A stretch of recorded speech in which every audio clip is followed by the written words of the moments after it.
제 제목으로 말씀 나누도록 하겠습니다. 자, 오늘부터 우리가 이제 사도행전 살펴봅니다. 헬라어로 사도행전을 프락세이스 아포스텔론이라고 그래요. 자, 프락세이스, 영어로 하면 프락시스인데요. 프락시스가 뭐예요? 능동적인 게 있어요. 능동적으로 이론과 생각에 멈추지 않고 행동하는 거. 이게 프락시스예요. 네, 이 프락세이스 아포스톨론은 사도들이거든요. 사도들의 프락시스라는 거예요. 그러니까 단순히 예수님의 죽으심, 부활, 그리고 그 이후에 올라오는 것들을 그냥 추상적인 단어로 국한하지 않고 이제 이게 단어에 국한되는 것이 아니라 삶으로 행동해야 되는구나. 이게 바로 사도행전이라는 거예요. 그래서 영어로는 뭐라 그래요? 액츠 오브 아포스. 그래서 줄여서 액츠라 그러잖아요. 사도행전. 얼마나 강력한 성경의 이름이에요. 행동이에요. 행동. 굉장히 강합니다. 자, 하나님의 생명이라는 이 추상적인 단어가 그냥 단어 그대로 있으면 역사는 일어나지 않습니다. 그런데 이 시공간에 하나님의 이 생명의 역사가 주님의 승천 이후 또 주께서 약속하신 성령으로 인해서 그 성령 받은 사람들에 의해서 시공간에 쓰여지고 접촉되어지고 만져질 때 이게 그냥 단순한 문자에 국한된 것이 아니라 살아 움직이는 생명으로 회복된다고요. 이게 성령 행전, 사도행전의 기록이라고 해요. 그래서 우리가 사도행전할 때 여러분이 알고 있는 12사도에 그냥 국한하시면 안 돼요. 사도행전에서 여러분이 알고 있는 12사도의 기록은 정작 많지 않아요. 그 명수는, 분량은 많지만 명수는 사도 베드로, 그죠? 그리고 사도 바울, 사도 베드로와 사도 바울의 사역을 거의 대등하게 하는 거예요. 그래서 예수 그리스도의 12제자는 바울을 육신적으로 예수님 제자가 아니었기 때문에 무시했단 말이죠. 근데 누가는 그렇지 않고 사도 베드로의 사역보다 조금 더 많게 사도 바울의 사역을 강조합니다. 사도의 반열에 오른 거예요, 바울은. 그리고 사도가 또 나오는 게 가룟 유다가 예수님 팔아먹고 죽었잖아요. 그죠? 그래서 가룟 유다 대신해서 집에 뽑았죠? 마띠에 뽑았죠? 이 정도가 사도와 관련된 이름들이 나오는 거예요. 나머지는 빌립 집사. 그죠? 네. 그리고 바나바, 또 스데반. 네. 이런. 그러니까 명칭으로는 사도가 아니지만 사도와 같은 일을 한 사람들의 기록이라는 거죠. 그래서 엄밀히 얘기하면 사도행전이 아니라 그들이 어떻게 그런 일을 감당했어요? 성령께서 그 안에 계셨기 때문에. 그래서 성령행전이라고 읽으시고 성령행전으로 여러분이 읽으시고 여러분이 느끼시는 게 더 맞습니다. 네. 자, 그래서 이 성령행전이니까 사도행전의 끝이 날까요? 안 날까요? 예수님 오시기 전까지는 안 나겠죠. 그래서 사도행전의 마지막 장은 사도행전 28장인데 그죠?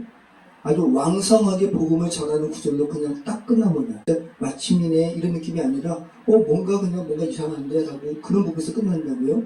그래서 사도행전은 28장으로 끝나는 게 아니라 성령 받은 하나님의 사람들이 계속 그 사도행전을 계속 쓰시는 거죠. 2000년 동안 쓰셨어요. 그죠? 우리가 물리적으로 접하는 사도행전은 28장이라는 조금밖에 안 되는 분량이지만 하늘에 쓰여진 사도행전의 기록은 정말로 요즘 말로 어마무시할 거예요. 2000년 동안 쓰여졌으니까 성령 받은 사람들에 의해서 오늘날도 쓰여지고 있고요. 그죠? 여러분의 성령께서 함께 하시는 여러분의 삶의 자취로 말미암아 계속 쓰여져 있다는 거죠. 한번 사도행전 마지막 절 한번 볼까요? 사도행전 28장 30절 32절 사도행전의 마지막 내용이 바울이라는 성령받은 한 사람이 자유롭게 복음을 전하는 제목으로 끝나요. 이게 사도행전의 마지막이에요. 자, 같이 읽겠습니다. 바울이 온 이태를 자기 셋집에 머물면서 자기에게 오는 사람을 다 영접하고 하나님의 나라를 전파하며 주 예수 그리스도에 대한 모든 것을 담대하게 거침없이 가르치더라. 이걸로 끝나는 거예요. 그리고 이제 전승에 의하면 바울이 스페인까지 가길 원했거든요. 스페인 갔다 와서 로마에서 순교하는 것을 이렇게 이야기하죠. 그렇게 말을 합니다. 자, 사도행전을 누가 썼습니까? 네, 누가가 쓴 걸로. 누가 썼습니까? 누가가 썼습니다. 네, 전설의 재치가 있으셔가지고. 자, 누가라는 이름의 의미가 있어요. 빛나다라는 의미예요.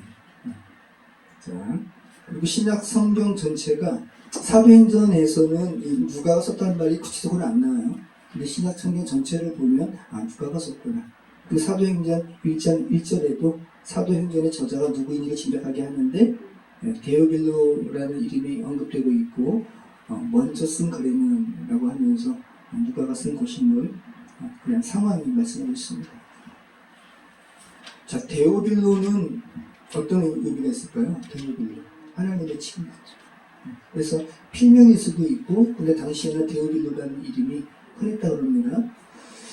그리고 익명의 그리스도인이고 또 성령 받은 그리스도인을 그냥 상징하는 이름일 수 있겠지만 그냥 단순한 상징적인 이름이 아닌 것을 우리는 누가복음을 통해서 알 수 있는데 데오빌로 가카라고 아주 높은 사람의 이름에 붙이는 그 가카라는 이름을 붙이거든요. 그러니까 실제 있었던 높은 사람. 제가 가카 이야기하니까 그냥 우스갯소리로 얘기하면 제가 우리 아이들한테도 얘기했는데 제가 강원중학교 나왔는데요. 강원중학교에 그때 교감 선생님이 도도 선생님인데 되게 무서우신 분이셨어요. 근데 그 무서우신 분이 저희 교실에 오셔가지고 웃음을 못 참는 거예요. 자기가 주관식으로 이제 문제를 썼는데 어떤 아이가 국가 원수를 이르는 말. 근데 어떤 아이가 대통령 각하라고 써야 되는데 대통령 각하 이렇게 해가지고 웃음을 못 참으시면서 말씀하시는 거예요. 대통령 카카. 데오빌로 카카예요. 데오빌로 카카예요. 그러니까 상징적인 사람이 아니라고요. 실제 했던. 그리고 당시에 성경을 집필하게 하는 것은 여러분 돈이 많아야 돼요. 양피지에 쓰는 건데 양피지 하나에 성경 그렇게 많이 못 써요. 누가복음을 쓴다는 것은 여러분 엄청난 재력으로 후원한 거예요. 그러니까 데오빌로는 엄청난 사람입니다. 여러분 고 이병철 삼성그룹 회장이 1987년도에 타계하셨는데 타계 한 달 전에 천주교 신부한테 전한 질문지가 있어요. 근데 그것이 사망한 지 24년 만에 이렇게 공개가 됐는데 죽기 전 이분이 이제 기독교 교리와 기독교 본과 관련해서는 아마 개신교와 어떤 접촉점이 없고 카톨릭과 관련되어 있었는지 카톨릭 신부에게 정몬시뇰이라는 분에게 좀 이 질문을 전해다오라고 하면서 어떤 다른 신부님한테 이렇게 전해드렸는데 이 질문을 받고 이 정몬시뇰 신부가 이병철 회장과 만나기 전에 이병철 회장이 폐암이거든요. 급격히 쇠약해지셔가지고 만남이 성사되지 못했어요. 그리고 한 달 만에 돌아가셨어요. 자, 그런데 이병철 회장이 죽기 전에 정몬시뇰 신부에게 전한 질문의 이 내용이 뭘까요? 한국 최고의 부자인데 어떤 질문을 했을까요? 돈 얘기가 아닙니다. 그리고 기업에 관한 얘기도 아닙니다. 경영에 관한 얘기도 아니에요. 종교에 대한 얘기. 이 회장이 인간과 신 그리고 종교에 대해서 이 24개의 물음을 A4 5장으로 만드십니다. 이런 질문을 했어요. 신의 존재를 어떻게 증명할 수 있냐? 이게 가장 첫 번째 질문이에요. 두 번째. 근데 여러분 들어보세요. 여러분은 다 답을 할 수 있어요. 이병철 회장은 답을 못하는 거예요. 자, 신의 존재를 어떻게 증명할 수 있나? 이 세상이 신을 증명하자면, 그죠? 자, 신은 왜 자신의 존재를 드러내지 않나? 여러분에게 드러내시죠? 그죠? 자, 신이 인간을 사랑했다면 왜 고통과 불행과 죽음을 주었나? 이거 하나님이 주신 거 아니에요? 인간이 초래한 거죠. 여러분 바로 답이 나오잖아요. 그죠? 네. 신은 왜 악인을 만들었는가? 하나님은 악인 만들지 않았어요. 인간을 선택한 거예요. 자, 예수는 우리의 죄를 대신 속죄하기 위해 죽었다는데 우리의 죄란 무엇인가? 여러분의 죄는 뭐죠? 하나님을 거역한 거, 분리된 거. 이거 자체가 죄죠. 성경은 어떻게 만들어졌는가? 하나님의 말씀, 그것이 하나님의 말씀이라는 것을 어떻게 증명할 수 있는가? 이병철 회장의 마지막 돌아가시기 전에 질문은 다 여기에 꽂혀 있어요. 종교가 없어도, 종교가 달라도 착한 사람들은 죽어서 어디로 가나? 그러니까 착한 사람 신대로, 그죠? 이순신 장군은 천당 갔을까? 이게 그런 거거든요. 세종대왕은 천당 갔을까? 이 질문과 같이 연관되는 거예요. 자, 성경의 부자가 천국에 가는 걸 낙타가 바늘 구멍에 들어간 것에 비유했다. 부자는 악인이란 말인가? 이병철 회장이 부자잖아요. 얼마나 이런 분이 민감했을까? 그리고 그의 마지막 질문은 뭐냐 하면 지구의 종말은 오는가? 여러분, 가장 처음 신의 존재를 물어봤잖아요. 그죠? 가장 처음 질문이 신의 존재는 있는가? 신은 존재하는가였어요. 근데 가장 마지막 질문은 지구의 종말은 오는가잖아요. 근데 신의 존재를 물어봤다는 것은 자신의 시작이 어디인가라고 물어본 거고, 그죠? 지구의 종말은 오는가는 자기가 지금 지구 위에 지금 발을 딛고 살아가는데 지구의 종말을 이야기한다는 것은 자기의 종말에 대해서 이야기하는 거죠. 결국은 이병철 회장의 처음과 마지막 이 질문의 이유지는 자신의 시작과 자신의 끝에 대한 질문인 거예요. 이 질문을 하고 답을 듣지 못하고 죽었어요.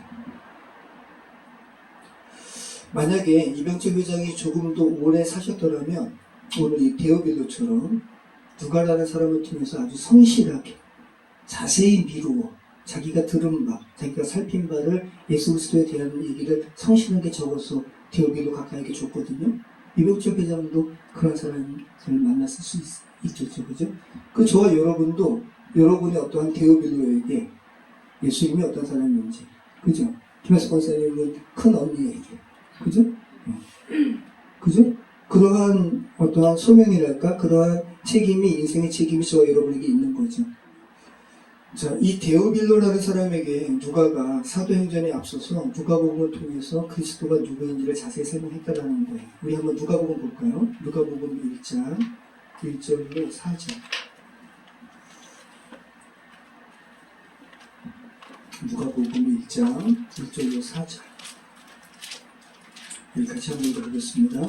우리 중에 이루어진 사실에 대하여 처음부터 목격자와 말씀의 일꾼된 자들이 전하여준 그대로 내력을 저술하려고 붓을 든 사람이 많은지라.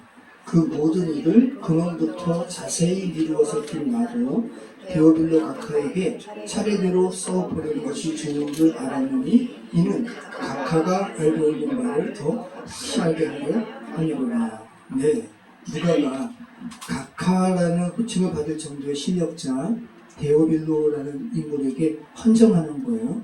이 헌정하는 형식으로 복음서를 써내려고 합니다.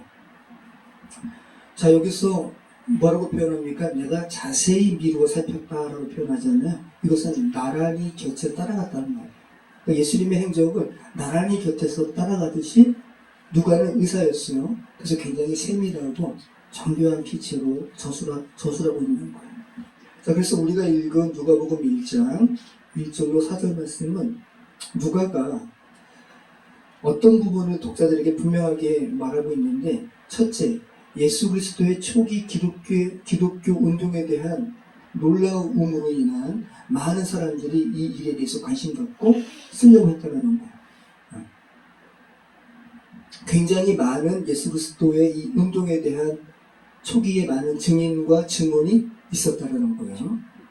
두 번째, 의사 누가는 이러한 사료와 증언들을 수집해가지고 굉장히 자세하고 굉장히 신중하게 복음서를, 이때는 자기 이 편지가 복음서일지 몰랐겠죠, 써내려갔다는 거. 자, 세 번째, 누가는 이렇게 해서 알게 된 예수 그리스도에 대한 이 복음을 데오빌로로 칭함받는 이에게 헌정했다는 거. 여러분, 성경이 허구인가 진짜인가 살펴보잖아요. 그러면 하나님의 사람으로 돌아오게 됩니다. 많은 사람들이 예수님의 부활을 오히려 변증하려고, 부활은 없어라는 것을 자기가 변증하려고 성경책 찾아보다가 부활은 진짜 있었어. 그렇지 않으면 겁쟁이와 같았던 제자들이, 그죠? 예수님 십자가에 못 박히니까 다 도망갔잖아요. 그런 사람들이 하나같이 다 순교당하는 그러한 그러한 종말을 그들 스스로가 담대히 할 수가 없었을 거라고. 그래서 다 복음에 오히려 변증자가 됩니다. 그러니까 여러분 주변에 예수님에 대해서 기독교 복음에 대해서 좀 터부시하는 일이 있다면 성경을 한번 자세히 읽어봐. 너 말이 맞는지 한번 적극적으로 권해보세요. 그러면 예수님의 사람이 됩니다. 자 그리고 우리가 지금 누가복음 1장 1절로 4절 읽었잖아요. 그리고 오늘 우리가 사도행전 1장 1절로 5절을 읽었는데, 자 데오빌로와 관련해서 호칭의 변화가 있죠. 자 우리 한번 사도행전 1장 1절로 2절 한번 읽어볼게요. 데오빌로요. 사도행전 1장 1절로 2절. 데오빌로요. 내가 먼저 쓴 글에는 무릇 예수께서 행하시며 가르치시기를 시작하시기부터 그가 택하신 사도들에게 성령으로 명하시고 승천하신 날까지 일을 기록하였노라. 어떤 차이가 있어요? 이제 맘먹죠. 카카라고 했었는데 그죠? 지금은 원문을 보면 오라는 감탄사밖에 없어요. 오 데오빌로요. 감탄사예요. 자 그럼 이게 지금 이 호칭의 변화가 우리에게 말하는 바는 뭐예요? 데오빌로가 만약에 죄된 세상에 이 위치와 이러한 것들을 중요시 여기는 사람이었다면 자기한테 각하라고 했던 누가가 갑자기 맘먹으면 화냈겠죠? 근데 화내지 않을 만큼 데오빌로가 성숙한 거예요. 그리스도 안에서 친밀을 떠나서 성숙해졌어요. 비록 죄된 세상에서는 지위와 어떤 여러 가지 상황상으로 인해서 격차가 있을 수도 있지만 하나님 나라에서는 우리가 모두 다 형제구나 자매구나라는 것을 데오빌로가 알았고, 그죠? 누가도 그거 알았기 때문에 오 데오빌로야 라고 이렇게 쓰고 있습니다. 복음 안에서 인간은 하나님의 뜻 가운데 성숙해집니다. 그죠? 자 누가복음은 신약 성경의 몇 퍼센트를 차지할까요? 누가가 쓴 이 저술, 누가가 쓴 저술은 누가복음과 사도행전이잖아요. 자 그러면 의사 누가가 쓴 이 저술이 우리가 지금 읽고 있는 신약 27권 가운데 몇 퍼센트를 차지할까요? 많을까요? 적을까요? 많아요. 바울이 쓴 서신서보다 많아요. 바울이 쓴 서신서는 26%예요. 그런데 누가가 쓴 이 저술들은 27%예요. 신약성경이 총 7,942절로 구성되어 있는데 그중 누가복음과 사도행전이 2,157절이에요. 그래서 27% 분량 차지합니다. 자 그런데 그러면 그러니까 성경을 거의 바울 서신과 누가가 쓴 저술들이 이제 이루고 있다고 해도 과언이 아닌데, 자 그럼 바울 서신과 누가가 쓴 저술들의 큰 차이는 어떤 게 있을까요? 여러분이 이 창세기 살펴보면서 구속적으로 바울이 재해석한 거 많이 제가 얘기 나눴잖아요. 바울이 예수 그리스도의 이 사역을 구속사적으로 토라의 학자인 바울이 재해석했잖아요. 그죠? 그러니까 어떤 소프트웨어적인 것을 바울이 제시를 하고 있는 거예요. 우리는 성경을 읽으면서 바울 서신을 통해서 예수님의 이 구원이 어떤 건지, 복음이 어떤 것인지를 창세기에서 구약에서 말하는 바와 연계해가지고 재해석된, 즉 복음의 어떤 소프트웨어적인 것을 우리가 들을 수 있다면 누가는 정말 실제적인, 아까 액체라고 그랬잖아요. 그죠? 굉장히 하드웨어적인, 우리가 만질 수 있고, 그죠? 우리가 접촉할 수 있는 그런 어떤 기계적인, 그죠? 몸통. 그리고 바울은 그 안에 들어가는 어떤 소프트웨어적인 그런 느낌으로 여러분이 이해하신다면 바울과 누가가 쓴 저술들이 신학에서 어떻게 영향을 주고 있는지 알게 됩니다. 자, 누가가 또 강조하는 건 뭘까요? 여기 지금 성령이 비둘기처럼 내려오고 각 사람 머리에 이렇게 우리가 다음 주 다다음 주에 살펴보게 되겠지만 성령이 불처럼 이렇게 임하잖아요. 네, 누가가 강조하는 건 성령이에요.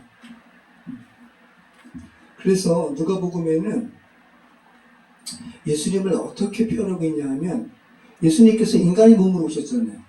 인간의 몸으로 오셨으니까 제한받아요? 제한받지 않아요? 제한받죠. 제한받기 때문에 그럼에도 불구하고 예수님이 공생의 사역을 어떻게 한 명의 능력을 덧입어서 이렇게 이야기하는 거예요. 요한복음과 큰 차이죠. 요한복음은 예수님을 어떻게 규정해요? 예수님을 하나님으로 규정하는 거예요. 네. 그래서 내가 곧 길이요 진리요 생명이다. 내가 세상의 빛이다. 그렇게 예수님을 하나님으로 이끌어시킨다면 누가는 예수님은 인간의 몸으로 오셨고 근데 그 인간의 몸으로 하나님의 일을 어떻게 감당하는가? 성령의 능력을 덧입어서 힘입어서 이렇게 감당하는 거죠. 그래서 누가복음 마지막에는 너희들 성령을 기다리라 라고 이야기하고 오늘 우리가 읽고 다음 주에 살펴볼 사도행전도 그 성령을 기다린 사람들이 이제 예수님처럼 성령 받고 예수님과 같은 사역을 하는 거야. 바울과 베드로 둘 다 죽은 사람 살렸어요. 예수님처럼. 이해되시죠? 자, 누가복음 한번 24장 30절로 52절까지 한번 보시면 이게 이제 누가복음의 마지막이거든요. 누가복음 24장 30절부터는 이제 엠마오로 가는 두 제자예요. 예수님께서 갑자기 엄청난 사역을 하시다가 십자가에서 이렇게 못 박혀 돌아가시니까 이 사람들이 풀이 죽어가지고 집으로 이렇게 돌아가고 있는 거예요. 그런데 예수님께서 나타나시죠. 그러면서 우리가 수년 동안 살펴봤던 구속사적으로 예수님은 성경을 자기 이야기로 읽으셨어요. 그래가지고 이 구약을 자기 이야기로 엠마오로 가는 두 제자에게 다 설명을 해주신 거예요. 그리고 그들이 그리고 이제 예수께서 성만찬 베푸시고 갑자기 예수님이 사라져요. 부활하신 예수님이. 그리고 그들이 놀라가지고 이제 예루살렘으로 가죠. 자, 한번 읽어볼게요. 우리 30절부터 한번 읽어보시죠. 그들과 함께 음식 잡수실 때에 떡을 가져서 축사하시고 떼어 그들에게 주시니 그들의 눈이 밝아져 그인 줄 알았더니 예수는 그들에게 보이지 아니하시니라. 그들이 서로 말하되 길에서 우리에게 말씀하시고 우리에게 성령을 풀어주실 때 우리 속에서 마음이 뜨겁지 아니하더니 하고 곧 그때로 일어나 이제 엠마오로 안 가요. 예루살렘으로 돌아가는 거예요. 예루살렘에 돌아가 보니 11제자 및 그들과 함께한 자들이 모여있어 말하기를 주께서 과연 살아나시고 시몬에게 보이셨다 하는지라. 두 사람도 길에서 되니까 예수께서 떡을 떼심으로 자기들에게 알려주신 것을 말하더라. 이 말을 할 때 예수께서 친히 그들 가운데 서서 이르시되 너희에게 평강이 있을지어다 하시니 그들이 놀라고 무서워하여 그 보는 것을 영으로 생각하는지라. 영이 아니에요. 부활하신 거예요. 그래서 이제 자기가 육체로 부활하시면 이제 설명하는 겁니다. 예수께서 이르시되 어찌하여 두려워하며 어찌하여 마음에 의심이 일어나느냐. 내 손과 발을 보고 나인 줄 알라. 또 나를 만져보라. 영은 살과 뼈가 없으되 너희 보는 바와 같이 나는 있느니라. 이 말씀을 하시고 손과 발을 보이시나 그들이 너무 기쁨으로 아직도 미치 못하고 놀랍게 여길 때에 이르시되 여기 무슨 먹을 것이 있느냐 하시니 이에 구운 생선 한 토막을 드리니 받으사 그 앞에서 잡수시더라. 이게 배고파서 드신 게 아니라 자기가 정말 육체를 가진 부활체임을 알려주기 위해서 생선까지도 드셨다고요. 자, 그 다음에 44절 또 이르시되 내가 너희와 함께 있을 때에 너희에게 말한 바 곧 모세의 율법과 선지자의 글과 시편에 나를 가리켜 기록된 모든 것이 이루어져야 하리라 한 말이 이것이라 하시고 이에 그들의 마음을 열어 성경을 깨닫게 하시고 또 이르시되 이같이 그리스도가 고난을 받고 제3일에 죽은 자 가운데 사살한 것과 또 그의 이름으로 죄사함 받게 하는 회개가 예루살렘에서 시작하여 모든 족속에게 전파될 것이 기록되었으니 너희는 이 모든 일의 증인이라. 볼지어다 내가 내 아버지께서 약속하신 것을 이게 뭡니까? 성령이죠. 너희에게 보내니 너희는 위로부터 능력으로 입혀질 때까지 이 성에 머물라 하시니라. 예수께서 그들을 데리고 베다니 앞까지 나가서 손을 들어 그들에게 축복하시더니 축복하실 때 그들을 떠나 하늘로 올려주시니 그들이 그에게 기도하고 큰 기쁨으로 예루살렘에 들어가 늘 성전에서 하나님을 찬송하니라. 자, 누가복음은 예수님의 승천으로 끝나고 있어요. 그 다음에 이제 연이어서 오늘 이 사도행전은 예수님께서 약속하신 그 성경에 대한 언급을 하고 있죠. 오늘 사절 말씀 한번 읽어보시죠. 사도와 함께 모이사 그들에게 분부하여 이르시되 예루살렘을 떠나지 말고 내게서 들은 바 아버지께서 약속하신 것을 기다리라. 요한은 물로 세례를 베풀었으나 너희는 만나올 때요 성령으로 세례를 받으리라 하셨느니라. 다음 주 이후에 이제 성령 받는 그런 일들이 일어나죠.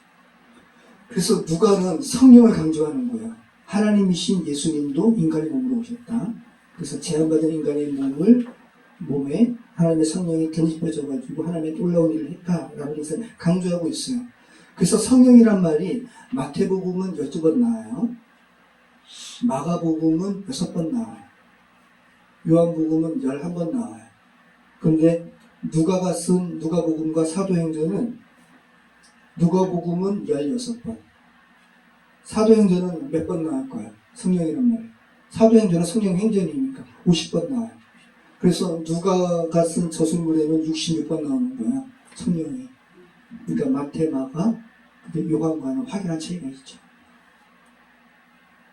그러면 지금 예수님의 부활승천 이후에 사람에 의해서 복음이 증거되잖아요. 그런데 거기에 성령이 66번 나온다는 소리는, 그죠? 50번 나온다는 소리는 사도행전이니까 성령이 아니고서는 복음이 전파될 수 있다, 없다? 없다. 우리가 성령의 도우심을 힘입어야 된다라는 것을 성경이 지금 말씀하고 있는 거예요. 그래서 사도행전에서 이렇게 성령을 강조하는 것은 교회 공동체는 스스로 사역하는 것이 아니라 성령의 능력으로 사역하는 곳임을 지금 그런 공동체임을 성경이 말씀하고 있다는 겁니다. 자, 그래서 예수님조차도 누가복음에서 공생의 사역을 시작하시면서, 그죠? 주의 성령이 내게 임하셨으니라고 이사야서 말씀, 그죠? 한번 읽어보실까요? 누가복음 4장 18절에 주의 성령이 내게 임하셨으니 이는 가난한 자에게 복음을 전하게 하시고 내게 기름을 부으시고 내게 나를 보내사 포로된 자에게 자유를, 눈먼 자에게 다시 보게 하고 전파하며 눌린 자를 자유롭게 하고. 아멘. 네. 자, 그리고 그 사도행전에서는, 이후 사도행전에서는 그 예수님을 증거하는 사람들이 똑같이, 예수님과 똑같이 성령을 힘입어서 예수님과 똑같은 사역을, 역사를 일으키는 부분을 그렇게 기술하고 있다는 거. 자, 이들 한 사람 한 사람, 성령 받은 한 사람 한 사람이 교회고, 여러분 교회죠? 또 이 물리적인 교회 한 사람 한 사람이 모인 사람들도, 모인 곳도 교회고, 이걸 공동체라 그래요. 여러분, 공동체가 뭐예요? 자, 국어사전이 공동체를 뭐라고 규정할까? 이렇게 규정합니다. 운명이나 생활, 목적 등을 같이 하는 두 사람 이상의 조직체. 자, 투교장의 교회 공동체죠. 네, 공동체인 거예요. 그런데 뭘 목적한다고요? 운명. 세상에 많은 공동체가 있어요. 정치적으로 운명을 같이 하는 공동체가 있잖아요. 예전에 서교동, 동교동, 그죠? 동교동 24시 뭐. 동교동이 어디예요? 김영삼. 그죠? 서교동은 김대중. 그죠? 그리고 최준실 씨와 박근혜 대통령을 엮은 그 검찰의 프레임도 뭐예요? 경제 공동체. 동교동, 서교동은 정치 공동체라면, 그죠? 또 경제 공동체가 있잖아요. 또 종교 공동체가 있어요. 종교 공동체. 다 이렇게 어떠한 목적과 운명을 같이 하는 이들의 모임을 공동체라고 그러는데, 그러니까 이 공동체 잘 선택해야 돼? 아니면 막 선택해도 돼요?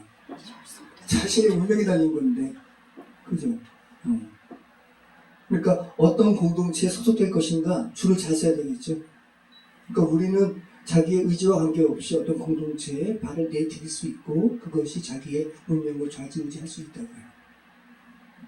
근데 우리가 영원한 생명과 관련된 이 공동체를 우리가 선택할 수 있다면, 그죠? 선택할 수 있다면 정말 영원으로 이끄는 온전한 공동체를 선택해야죠. 이게 교회라는 거예요. 성경이 말하는 거예요.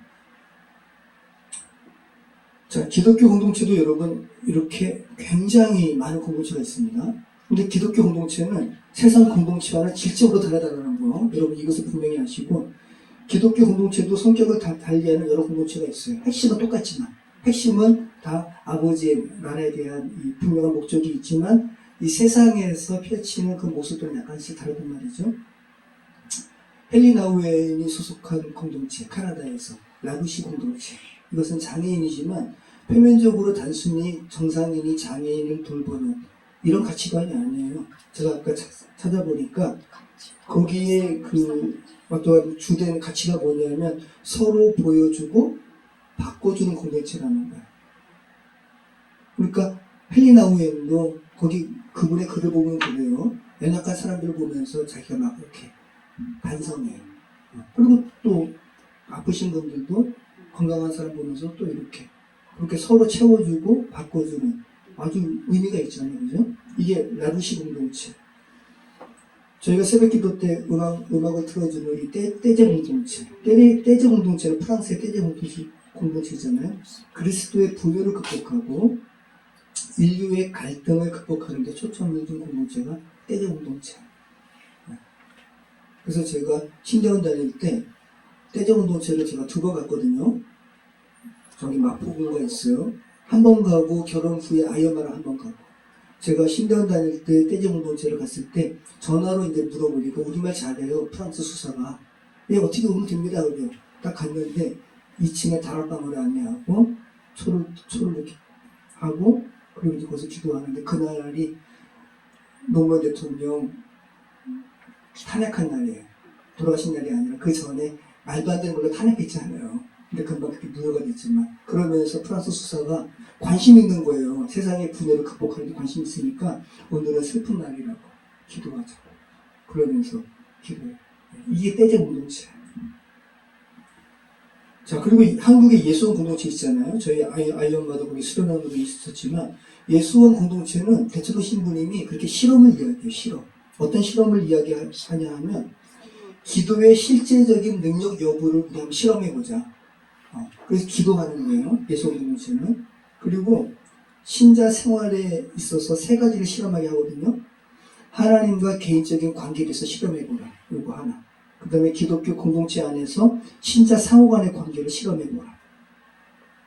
그리고 기독교 공동체와 비기독적 사회와의 관계를 한번 실험해보라. 이거 주장하는 게 예수원 공동체. 그 다음에 또 많이 있습니다. 독일 기독교 마리아 자매회라는 공동체가 있습니다. 이건 수도하는 공동체고. 문들레 공동체는 뭐예요? 농촌 공동체고. 세터마을은 뭐예요? 세터민. 북한 사람들, 탈북한 사람들. 그죠? 잘 아시겠네요. 통일을 영원하는 공동체고. 그리고 우리 수유동에 있어요. 아름다운 마을 공동체. 이건 뭐예요? 도시생활 공동체. 그래서 그들은 그 빌라를 이렇게 결혼하면 웬만하면 빌라를 그쪽 공동체 쪽으로 집을 사가지고 같이 거기서 그죠? 어린이집도 하고 그렇게 하죠. 자, 다시 한번 여러분 일부러 공동체라는 의미를 생각하시는 것이 굉장히 유익할 것 같아요. 공동체라는 거. 공동체라는 의미의 공동의 목적을 인식하게 합니다. 자, 지금 저희는 계속 기도하는 겁니다. 저희는 토기장의 집 예배 공동체인데 또 교회 공간 공동체 이러면서 저는 어떤 부분을 좀 놓고 기도해야 되는가? 우리는 우리만의 개토화된 공동체가 아니라 그죠? 우린 다 일하시는 분들이에요. 저도 일하고 여러분도 일하면서 여러분 일하면서 주의 복음을 증거하는 거예요. 이런 사람들이 또 희성원에서도 주께 예배하고 그죠? 그리고 또 주일날 모여서 함께 또 예배하고 또 힘을 얻고 다시 또 세상에 나가서 또 복음 전하고 이게 바로 사도행전의 교회예요. 그죠? 여러분 정말 교회라는 공동체는 놀라운 공동체예요. 왜 놀라운 공동체예요? 세상에는 이런 공동체가 없어요. 오늘 제가 제목 삼았잖아요. 교회라는 공동체는 왜 놀랍습니까? 하늘과 연결됐기 때문에. 예수님이 이 세상에서 지상사역하시고 내가 이제 하늘로 올라가는 것이 너에게 유익해. 그죠? 왜냐하면 성령께서 이제 너희 가운데 오실 거다. 그리고 하나님의 뜻대로 성령께서 너희와 함께 사역을 할 거야. 라고 말씀하셨잖아요. 그러니까 세상에 많은 공동체가 있지만 교회라는 공동체는 너무 특별한 공동체라고요. 하늘과 연결된 공동체. 그래서 오늘 보세요.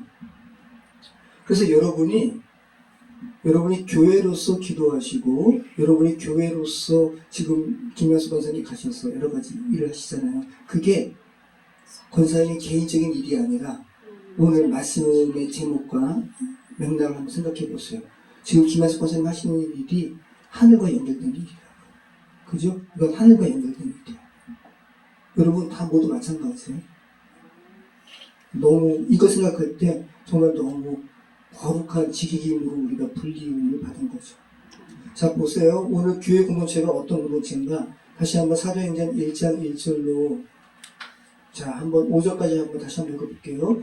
데오빌로여, 내가 먼저 쓴 글에는 무릇 예수께서 행하시며 가르치시기를 시작하신부터 그가 택하신 사도들에게 성령으로 명하시고 승천하신 날까지 이르기로 기록하노라. 그가 고난받으신 후에 또한 그들에게 확실한 많은 증거로 친히 살아계심을 나타내사 40일 동안 그들에게 보이시며 하나님 나라의 일을 말씀하시니라.